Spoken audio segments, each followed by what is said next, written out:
that would make me really sad if Asia started replicating Silicon Valley standards. I think money and success expose people. I don't think it changes them. Do you give a shit of what people think? Occasionally. Right. I respect that.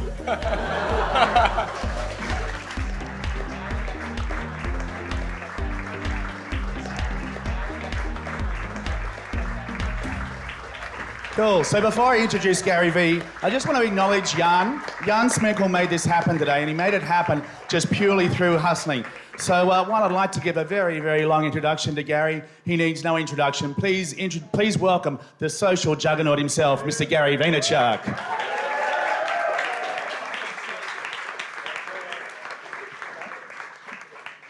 And no introduction from me. I did it. Thank you. Oh my God. That's a big crowd. Gary Vee. Yes. Thank you very much for coming. Really appreciate it. Thanks for having me. This is incredible because as Brandon mentioned, I've been working on this for the past 6 months. I actually met your team in New York City and we jammed a little bit, so it was amazing. But I don't want to spend too much time on this. I really want to give people a chance to ask you some questions later on, but I want to set some context for that because I don't know, probably there are some people that don't know you so much. So, the first thing that I want to talk about, I watched the interview that you did with Tom from Impact Theory, and he did an incredible job. And one thing that I really enjoyed was the 51 for 49, karma and practicality and all of these things. Could you just talk about that? Like being a nice person, bringing value first, what it means for you, and then we can go deeper, how other people should manage it when they're just getting started. Because I think that's like super relevant for these guys because we're just getting started. We are not so big as you are, but we should provide even more value probably, but also we need to focus on the business, right? Business side and building it. So could you just talk about it a little bit? Sure. First of all, thank you guys all so much for coming. It's awesome to be here. Yeah, I think karma is practical. I'm confused by people's inability to understand how human beings work. And I think that a lot of the reason that startups are gonna fail at a record rate, which is exactly what's gonna happen over the next decade, is that so many people in this room are gonna build their business in the eyes of a VC, not in the eyes of the market. All of their behavior will be predicated on raising capital, not on bringing value. At its core, the reason I'm answering this question that way is you have to reverse engineer what you want. The greater your ambition for legacy and something meaningful, the greater you are as a person, because it's really the only practical way to actually pull it off. You have to provide more value than you ask for in return. And so, for me, all I want to do is when I think about being an entrepreneur like being an athlete. I think about my life when I don't have my jersey on, and I think about my life when I have my jersey on. And when I'm an entrepreneur, when I put on my jersey in the morning, there's two main goals in my mind. One, to build the greatest legacy of being an entrepreneur, what I would consider getting into the Hall of Fame. And two, that's my macro, and my micro is to be successful that day, right? It's a day in, day out thing. So, yeah, my thesis is that I need to bring more value in my content. I need to bring more value to my employees. I need to bring more value to my clients. I prefer the leverage of being more valuable to you than you are to me. It's actually quite practical. If I'm more valuable to you than you are to me, that ultimately should work itself out for me in the long term. And I only play long term, like really, really long term, like the end. And I don't think most people do. I am so grateful that I'm wired and parented in a way where when I was making $50,000 a year, that was I'm gonna say something that confuses me. I just think $50,000 a year is enough money to live your life. I don't know. It's not enough if you wanna have a fucking yacht in the fucking water out there. But I have not been driven by capital and money pretty much ever. Look at my actions versus my words. I built my family's business to a much bigger business than it was. I entered my dad's business. It was doing $3-point-something million in sales. I left it as a business that was doing $60 million in sales. I own 0% of Wine Library. 0. I then started, on the back of what I was doing as a marketer, a new company called VaynerMedia. My brother AJ was graduating from college. He was no experience, no equity in the marketplace. We started VaynerMedia, and that company was 50-50. Like, I just am not driven by economics. And that's fine, and by the way, if you are great, it's just that I give more than I receive because it's the game I'm actually playing. And you have to decide your game. If your game is predicated on you want to own a yacht and a nice home and a gold watch, then that's fine. Then you should care about short-term economics. But short-term economic strategies leave you vulnerable. You know what I love about you? That you actually care about people. And there are two stories. So first, I don't know if you remember, but the first time we met was actually in Lisbon. So I was waiting for you at the speaker prep, and I just wanted to have the book signed. And you arrived late. The bodyguards were like, pushing you cannot go in. And I told you like, hey, Gary, I'm a big fan. I just want this book signed. And you said like, oh, I'm sorry, I'm speaking in like 5 minutes. But you went in, you just put your luggage there, and then you came out and signed my book. And the same thing happened. I have a friend, Ayush, over there. So I was sitting with him yesterday, and he took a selfie with you at Rise. And then he tweeted it, and you liked his tweet. And he was like going crazy about it, Like he was like, So like I love this about you, that you actually spend the time. Now we are in a Tesla, we are driving here, and you're like just tweeting and like checking Instagram, and you're just doing it like all the time. The work ethic, like you're just online all the time. If you were privileged enough for people to actually care that you like a tweet, then you need to take that responsibility and do something with it. Like, I will never take for granted. Like, guys, I have been somebody who loved entrepreneurship, and I didn't call it entrepreneurship. I'm old, I'm 41. I called it being a businessman, right? This was everything and anything I ever wanted to do. If you thought at any time in my teenage years that I thought that being a successful entrepreneur would lead to people treating you like a successful athlete or rock star, there was no part of the vision that was gonna be any part of it. So the added value of admiration is such a cherry on top of, it's why I push people to do the thing they love the most. You don't know how the world's gonna play out. All my friends who were such unbelievable video game players in the 90s, whose parents made them stop playing video games to be a lawyer, none of us knew that esports was coming. They could have been the Tony Hawk, right? You don't know where the world's going. Too many people make decisions on how the world is today, and they're making decisions about 14 years from now as if the world will stay still. So I can't wrap my head around taking for granted people thinking I'm cool, and I will work hard to show my gratitude for the rest of my life. Yeah, but also it's amazing business strategy, because we were just talking in a car about Paul, Jake Paul and Logan, and they're just building an empire just by doing YouTube videos and engaging their fans and basically just like showing them the love. So it's amazing business strategy at the same time. Yeah, but it's only a nuance. You can't show people love unless you did something that made them like you in the first place. Yeah. So what Jake and Logan Paul are incredible programmers and producers and content producers for a new environment, no different than Steven Spielberg and George Lucas were for the theater environment of the late 70s. Like, I think we underestimate what it takes to be a KOL in today's environment. We think it's easy for some reason because it feels so remarkable that if you're cute or funny or what, like, it just feels weird, right? Like, oh my God, like, you're just charismatic or have a nice smile or a great figure, and now all of a sudden you're making, a lot of money. The reality is, being pretty always made money. It was called modeling. You know, like being funny always made money. You just did it on stage. That's what Richard Pryor and Eddie Murphy did. And now, you know, King Batch might just do it on Vine or Instagram. Like nothing's new. The mediums are new. Do not have the audacity to underestimate what it takes to have enough success that a lot of people pay attention to you. Do not underestimate that. You're thrilled to, but the market is smarter than you. Awesome. And now we're in Hong Kong, right? This is your first time. Yes. This is your first time in Hong Kong. Yes. How do you like it? You know, it's funny.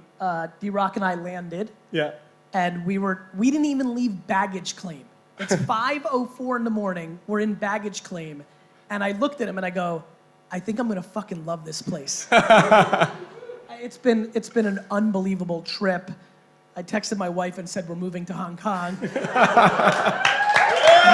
I'm not moving to Hong Kong. I'm not moving to Hong Kong. But look, I think I see a lot of familiar faces. There are people here who do know me. Yeah. I need action. Hong Kong has action, so it's interesting. Well, I guess China has action too. And so, because, you know, on your daily V's and in your content, you've been pushing China quite a bit. You know, you have I've been alluding to some ambitions. You know, and the one of the latest daily V's, or not latest because you do it every day, but, you know, you were in Cannes and you said you're going to dominate China in 3 years. So tell me, like, why China? Why do you care about China right now? And what's the strategy that you're executing against right now? I don't know if you heard, but there's a lot of people there. Yeah, I mean, you know, one thing, you know, again, something that I think some of you have heard, I don't like talking about things that I don't know. And I don't have the audacity to think that my brand or my businesses can be successful in China until I'm very thoughtful and committed to giving that a chance.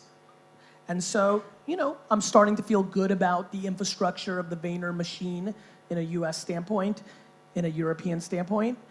And to be very frank, intuitively, I just feel like it's time for Asia, which is why I said yes to Rise, which is why I said yes to the event I'm doing in Singapore in October. Not only have I never been to Hong Kong, I've never been to Asia prior to this trip. I mean, you know, I've been to India, I've been to Australia, depending on how you want to define things, but like, I've not been to this part of the world, and ironically, the purity of entrepreneurship, and maybe purity is not the right word, the rawness of the entrepreneurship in Asia is far more aligned with my rawness of entrepreneurship than the US or Europe.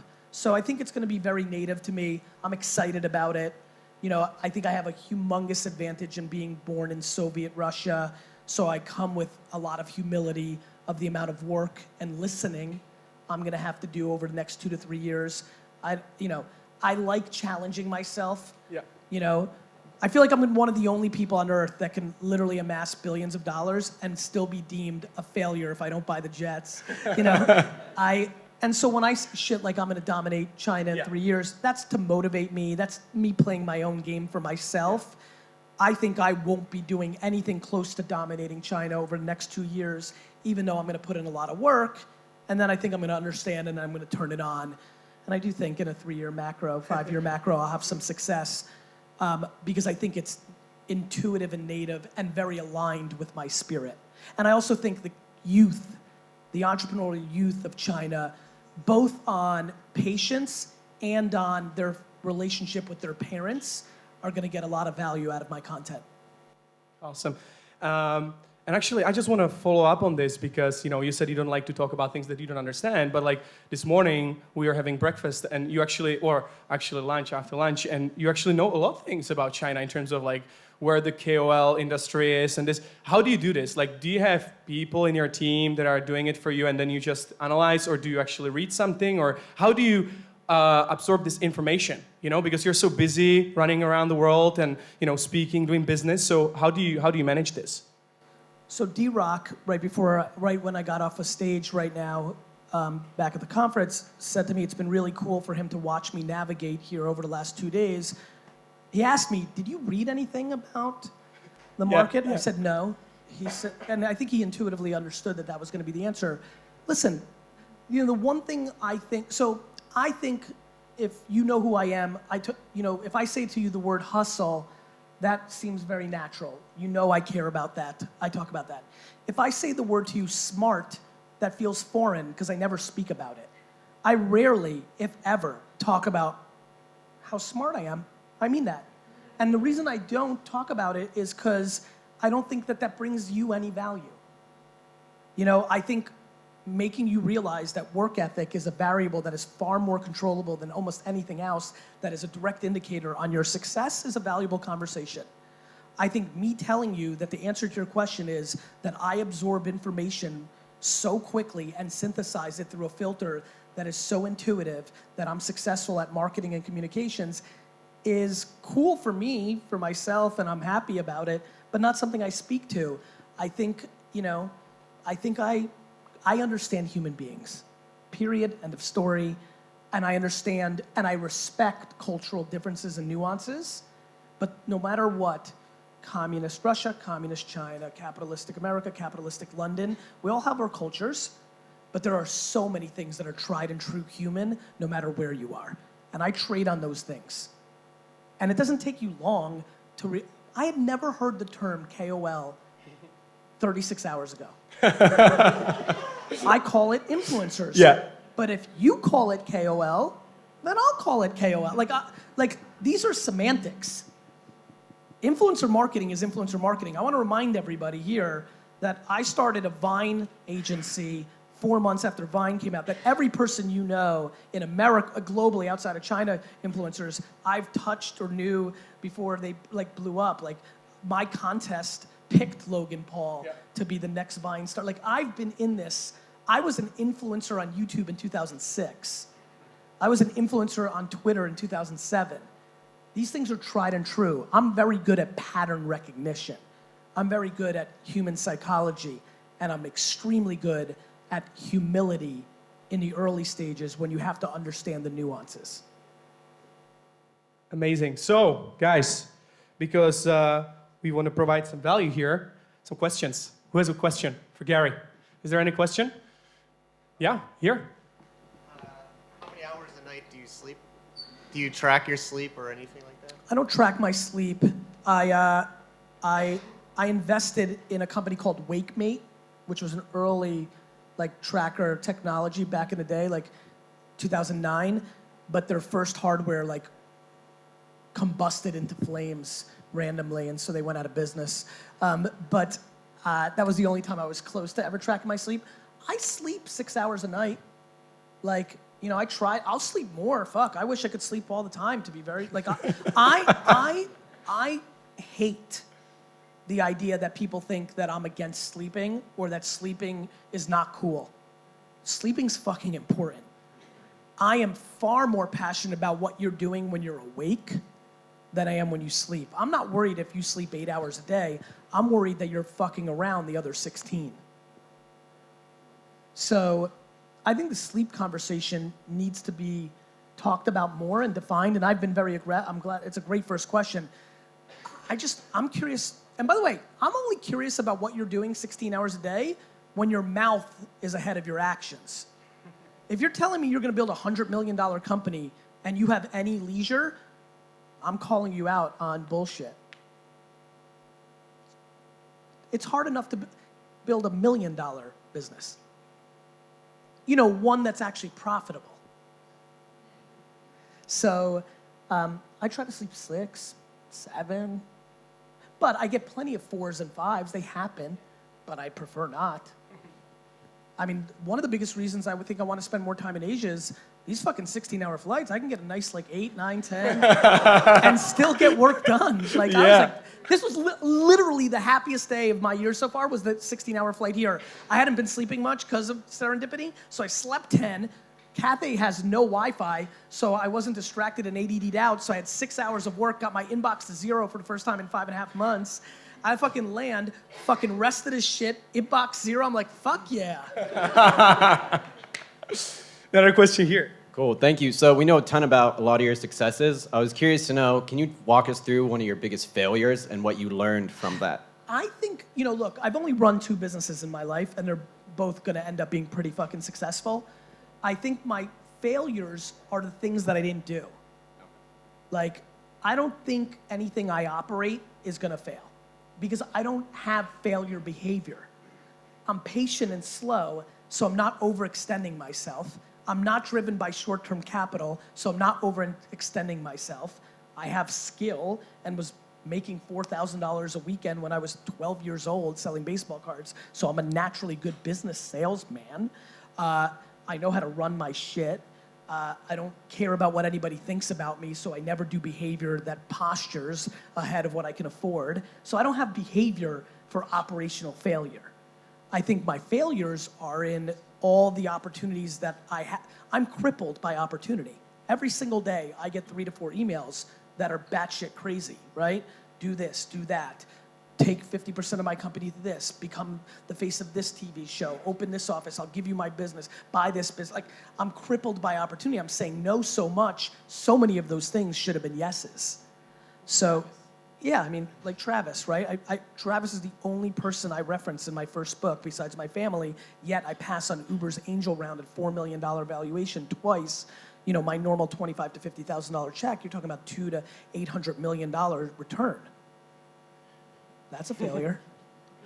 Bummer. You know, and so, but I don't, you know, like it's crazy, right? Like, that's like game changing, right? Like, I think, you know, I don't know your psyche, but like saying no twice in a time when you were saying yes to a ton of shit and you said no to one of your best friends twice and it turned out to be one of the biggest companies of all time. I mean, I don't know, maybe it's like, I might have pulled off one of the biggest failures ever. I just don't even think about it that way. It's just the cost of entry. It's part of the sport. I don't dwell on it. I probably have so many more failures, I'm just incapable of synthesizing them. The level of disrespect I have for my failures is overwhelming. I believe way too many people who respect the shit out of their failures. Fuck your failures. Everybody else is judging your failures.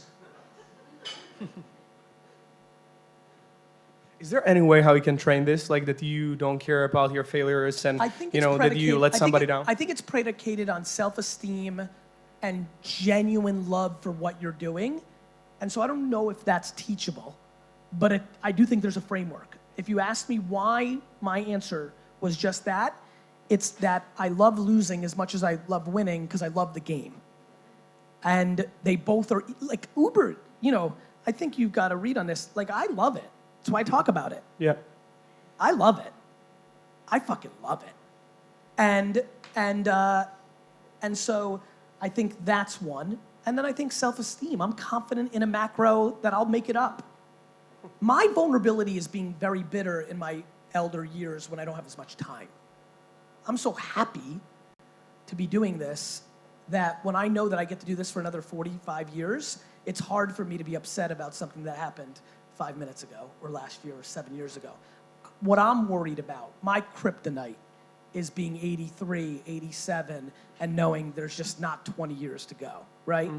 And so, like, that will be something that I worry about, to be very frank with you. I'm optimistic that I'll sell myself on some other, you know, fruits, grandchildren, who knows what, but it is something that I think about, which is I'm just so optimistic, and it's predicated on just more time, and time will go away.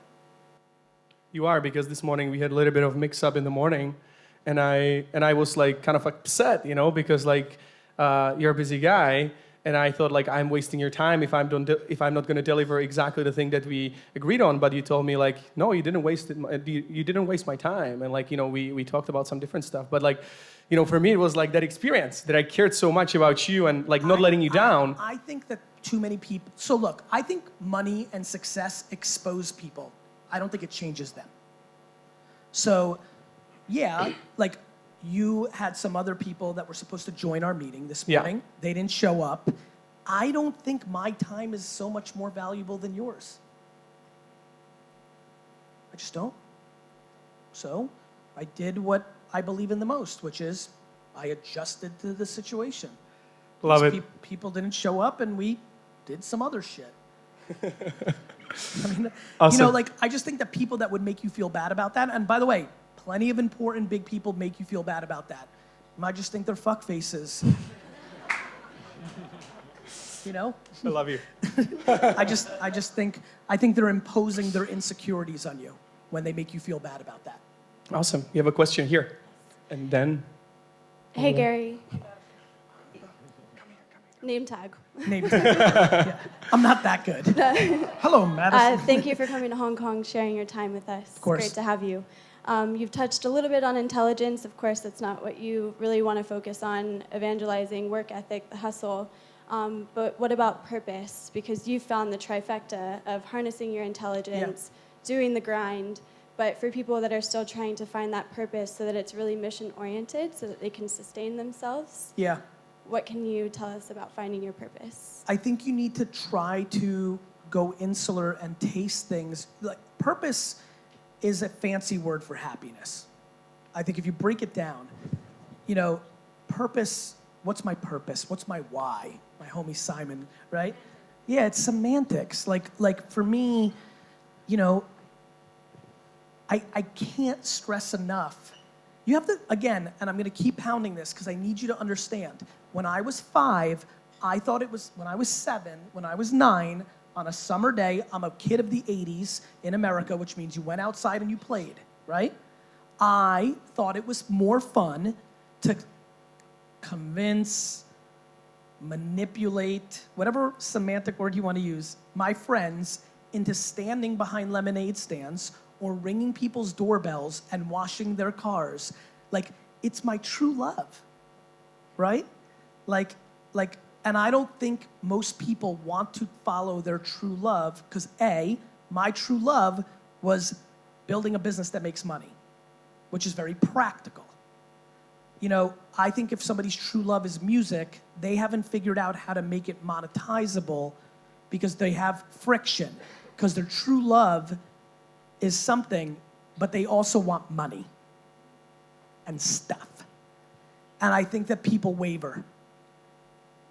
I think people struggle to find purpose because they overvalue things and people's opinions over their own true happiness.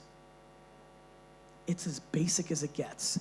So I think that I think everybody here, if I told them everything is gonna be okay, you can have everything you want. Now, what are you gonna do with your day? I think a lot of people know. It could be anything. If you were to then watch movies all day, like if we played this game and you're like, okay, everything? Well, fuck, I don't do shit. I just want to watch movies. Cool. I think you should build a business around that. Right? Like, to me, like, great. Right? So, like, I think people are scared. I think people are scared. I think they're scared what people will think, and I think they're scared that they can't survive living the life that they want to live from a materialistic standpoint. What makes me so dangerous is I don't need anything. I don't need anything, I don't need anybody, and that's it. And so I'm good. And I wish that on everybody. You know how nice it is to not rely on anybody for anything at all, ever? Not emotionally, not financially, not, it's just it's the Zen zone. But purpose is to make yourself happy. I'm a nice guy because I like admiration. And so I have to give it. That's my purpose, but it's all predicated on making me happy. I'm nice because it makes me feel good what they say about me. Yeah. Like you have to understand, it's very basic. And so, yeah, I think people are scared. Listen, if I could ever convince you that you don't need shit, you would be off to the races. If you could unmaterialistic yourself, you'd be fuck, you know? Over there, little girl. I've been working on a startup myself, and despite everyone being really nice, I've always noticed that there's sort of like, you're a bit too young to do this. Yes. How do you get past the stereotypes or limitations? I think you know the answer, Hillary. I think it's in your own head, right? Like, the bottom line is, do you agree with them? Great, you're on your fucking way. Right? Like, listen, is your mom here? Like, there she is. Like, you know, like you've already won, right? Like, your question, do you want to hear something interesting, Hillary? I don't think you even believe in the question that you just asked me. And that is the ultimate compliment. Because spending time with you backstage yesterday, like, I think that's a cute question, but I actually don't think you give a shit. Do you give a shit of what people think? Occasionally. Right. I respect that. Hillary, I'm going to tell you something really exciting. You're 12, right? Yep. Yeah. So I'm going to tell you something super exciting. When I was 12, I occasionally cared what people thought too. That shit goes away real quick. That's the answer. Awesome. Like what? Like what? Your teacher or your Uncle Rick fucking thinks that you're too early? Like, it's just not gonna matter at the end, Hillary. Here's what's gonna happen. Either you're right or they're right. That's what's gonna happen at the end. Spending any time debating who's cheering for what outcome or what point of view is a complete waste of your energy. So we have time for like 2 more quick ones. So Yes. we have what, 30 on the back end for a book like that? Yeah, So because we have like. let's do 20 of that and let's do a little more questions Okay, because it's more cool, valuable. cool. So we have more. Okay. Please. Hi, Gary. And we have to go Mac. to the back, right? Like people at the back, you want to ask a question, right? Yeah, Just okay. raise your hand. Go ahead. Hi, Gary. This is Mac. I have a question. You know exactly Silicon Valley, and then values and the businesses, people over there. Hong Kong, Singapore, a lot of places in China wants to kind of copy this kind of values standards. What they are and how we can learn from this place over there. So that would make me, Mac, that would make me really sad if Asia started replicating Silicon Valley standards. You know? Well, first of all, if you look at, for example, the Chinese social network ecosystem and platforms, they, because of the payment integration, have much better business models. Like, you know, Silicon Valley, bless you, Silicon Valley VC. Let me rephrase. It's not Silicon Valley when people say Silicon Valley. What we're referring to is venture capital. The venture capital model is very practical. Stress all your companies to be non-practical so that one gets through and makes your fund return on its non-practicality. All that's happened in the last 7 years of putting venture capital business mindset to the forefront is we've taught a lot of people to not be entrepreneurs. We've taught a lot of people of how to worship fundraising, not business building. The number one mistake Asia would make is to follow the Silicon Valley blueprint. That's it, man. It's in a, if you're talking about innovation, like innovation will always matter, but innovation happens all over the world. Silicon Valley is just where kids go after good shit happens. Like Facebook was invented in Boston. Pinterest was invented in Pennsylvania. Like, you know, this is the same bullshit that universities trade on. Silicon Valley trades on brand. Harvard trades on brand. These things are not as valuable as we think. We're worshiping the wrong thing. So how can you improve on it? What can you take out of it? Look, I think the entrepreneurial spirit is very alive and well in Asia. I think it's unlike other parts of the world, it is a religion here just like it is in America. So I think that's the cost of entry. It's optimism. It's where failure isn't a death blow in society. It may hurt, but it's not a death blow. Really tough to fail in an entrepreneurial venture in Western Europe. Really tough. So I think that, I think spending any time, you know, my best advice for Asia is to not pay attention to America at all. Another question somewhere? You have mic, right? Hi, Gary. My name's Shin. Shin. My question is, with so many opportunities coming your way, how do you decide the people you want to work with and collaborate with? Intuition.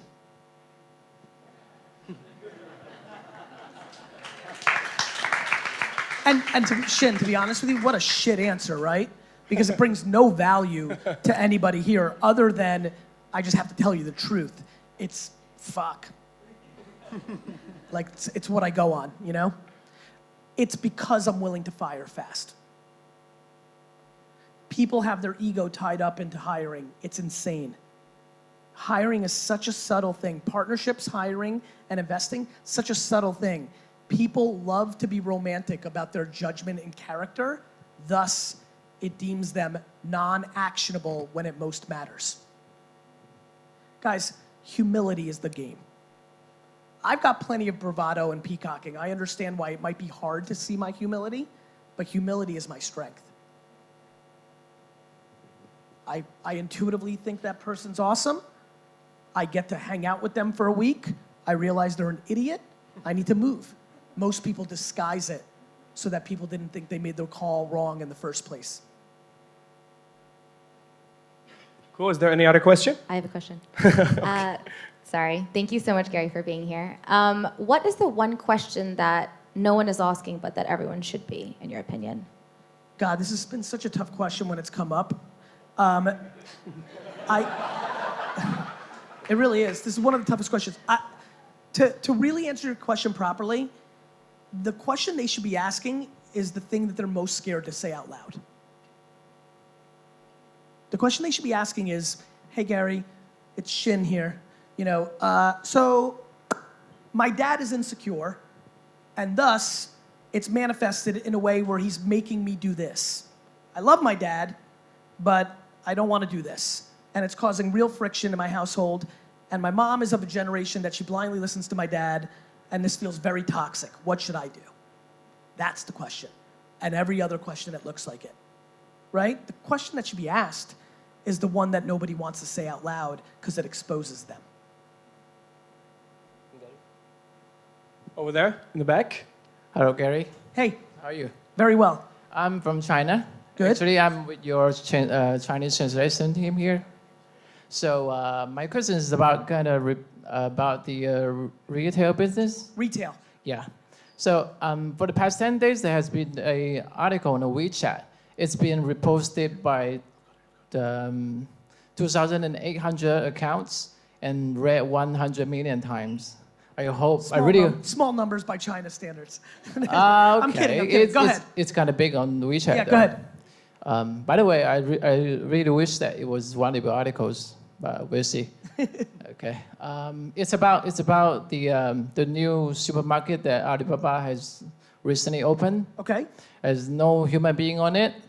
There's no human beings in it? Yeah, you just went in and then grabbed the product and went out, and then the payment will be deducted from your Alipay account. Phenomenal. Yeah.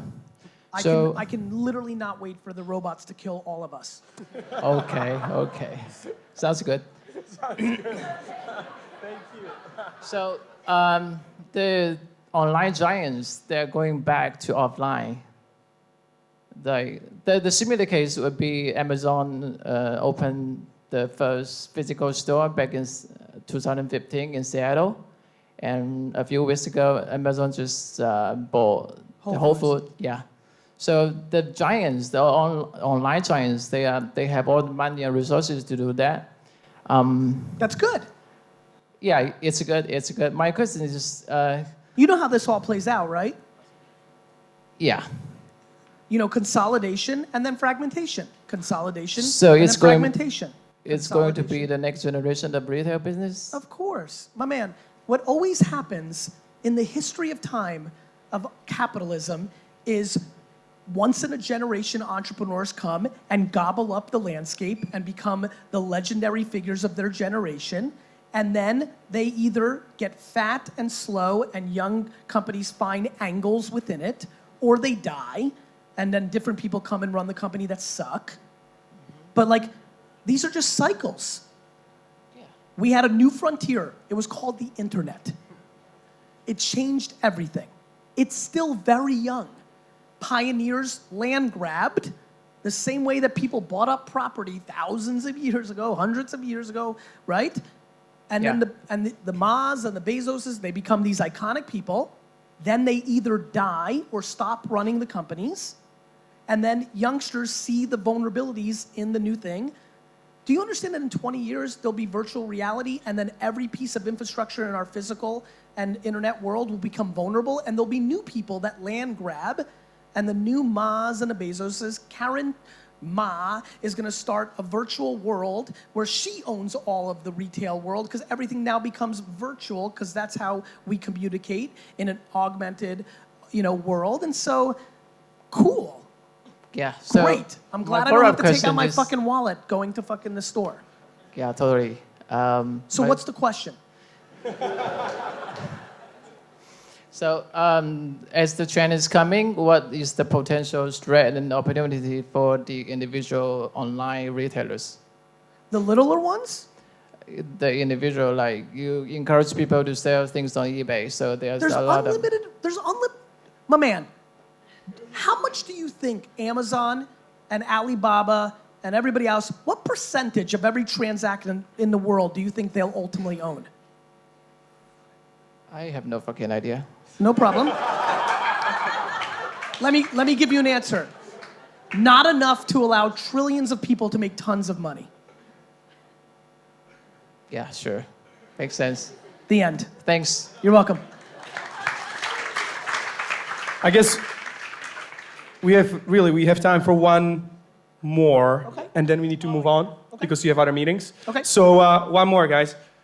Hi, Gary. I'm Mint from Staff Growing Guangzhou chapter, and I have a question. It's like a question you just mentioned. Okay. Like I'm a young entrepreneur, Yes. but I'm now in a stage that I want to catch every opportunity in front of me. Okay. And like I think everything is important. Everything like make benefit to my life. So I want to. Do you have any suggestion of how I choose this thing? Because every day I sleep only 4 hours. Right. To solve everything. That's really a problem.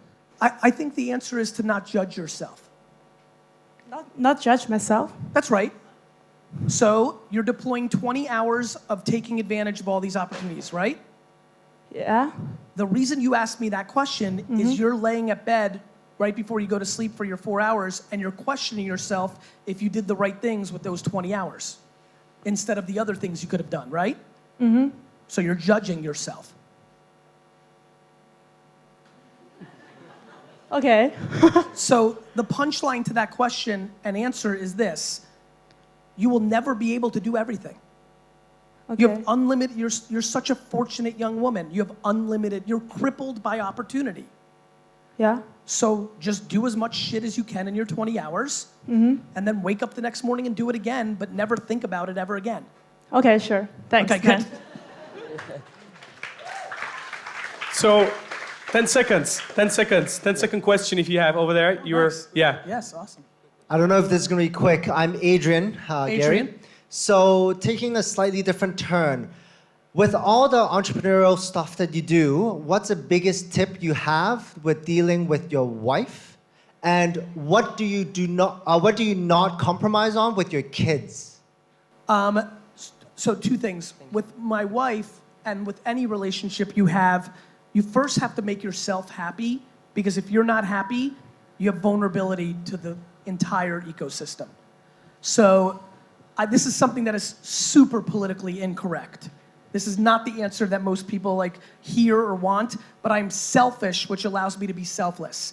How do I handle it with my wife? I over-communicate with her and keep checking in, and we talk about it all the time as our lives evolve. What is non-negotiable? What is, what isn't? In the last 3-4 years, am spending more time with my family, not less. It doesn't feel that way because of the way I'm doing content and distribution, but I am. And then it's compounded because one of the lines in the sand is we don't show our family to the world. So you don't see content about my 2 kids or my wife ever. The most searched term besides me, Gary Vaynerchuk, is Gary Vaynerchuk wife because, followed very closely by Gary Vaynerchuk net worth. So I just communicate. And my hope is that I create a framework that makes her feel comfortable to communicate things too that she wants to say that I may not want to hear, right? The non-negotiable things with my kids is if I am in New York City and they have a function, I will not miss it. So there is no meeting. There's no CEO, no famous person, no business opportunity that will trump a recital or a play if I'm in New York. But I miss things all the time because I'm not in New York. and I don't judge myself, right? So I do the best I can. And I think the political correctness of parenting and work-life balance right now is a very hot topic. And I try not to talk about it too much because we all have different relationships and different situations. Nobody knows what's going on in my bedroom, and I don't know what's going on in yours. I think it's about communication with the only people that matter. You can judge my work-life balance from afar. I just don't give a fuck. But I really care what my wife thinks, right? Communication. Awesome. We don't have enough time. We could be Thank you, jamming guys. for like 15 hours. So before we go on, guys, if you have the books, those who bought the books, please line up over there at the table, and we are going to do some book signing. But before, we sold some tickets for this event. But what we're going to do with the money, we're actually going to give it to Pencils of Promise. That's awesome. So I just wanted to mention it because I was in touch with them, and they said that you are going to be very happy about that. Thank you. And can we take a picture? Derry, are you around? Because I have something for you. Okay. Because this is the first time in Hong Kong, and I want you to remember it. I love it. So we have a T-shirt, Gary V Hustling in Hong Kong 2017. I love it. Thank you. And Diro, can you come here as well? We have something for you as well because you're also a hustler. So Yeah, we have D-Rock. we have a T-shirt for Diro as well. Can we take a pic? Yeah.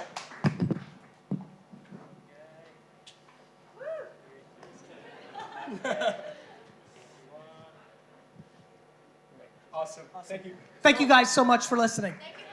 Yeah, thank you. So if you have the books,